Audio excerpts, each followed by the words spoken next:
नमस्कार शुणा जाऊँ बिना बिजुली रे बिना तार रे कौन सी इमरजेंसी रे बिना असुविधा रे आपनक पाखरे सूचना खबर एवं मनोरंजन पहुंचाई परुथिबा एकमात्र माध्यम रेडियो रो कहानी।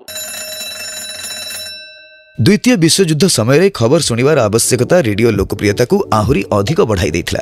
1941 मसीह रेडियो सूचना मंत्रालय अधीन को आसीथिला, किंतु 1942 रे भारत छोड़ो आंदोलन आरंभ हेबा परे रेडियो उपरु समस्तंकर ध्यान हटि जाइथिला। किंतु स्वाधीनता एवं पार्टीशन परे रेडियो रो भूमिका अत्यंत गुरुत्वपूर्ण होई जाइथिला। 11 नवेम्बर 1947 दिन जातीय पिता महात्मा गांधी पाकिस्तान रु आसी कुरुक्षेत्र रे रहिथिबा शरणार्थी को उद्बोधन देबार थिला, किंतु किछि कारणवशतः ता होई पारि नथिला। आ सेतेबेले बापू रेडियो रो सहाय्य नैथिले। से दिन इतिहास रे लिपिबद्ध होई रहिगला जो दिन महात्मा गांधी प्रथम और शेष थर पई ऑल इंडिया रेडियो रे पाद रखिथिले। आ प्रतिवर्ष सेई नवेम्बर 11 तारिख को पब्लिक सर्विस ब्रॉडकास्टिंग डे बा लोक सेवा प्रसारण दिवस भाबे पालन करा जाय। 1954 पर्यंत रेडियो रे केवल सूचनाधर्मी एवं समाचार प्रसारण हेउथिला, किंतु 23 अक्टोबर 1954 मसीह रे रेडियो रो प्रथम म्यूजिक फेस्टिवल आयोजन करा जायथिला। 1957 मसीह रे ऑल इंडिया रेडियो रो भारतीय नामकरण करा जाई आकाशवाणी रखा गला। इंग्रजी कार्यक्रम हेले ऑल इंडिया रेडियो एवं हिंदी कार्यक्रम हेले आकाशवाणी।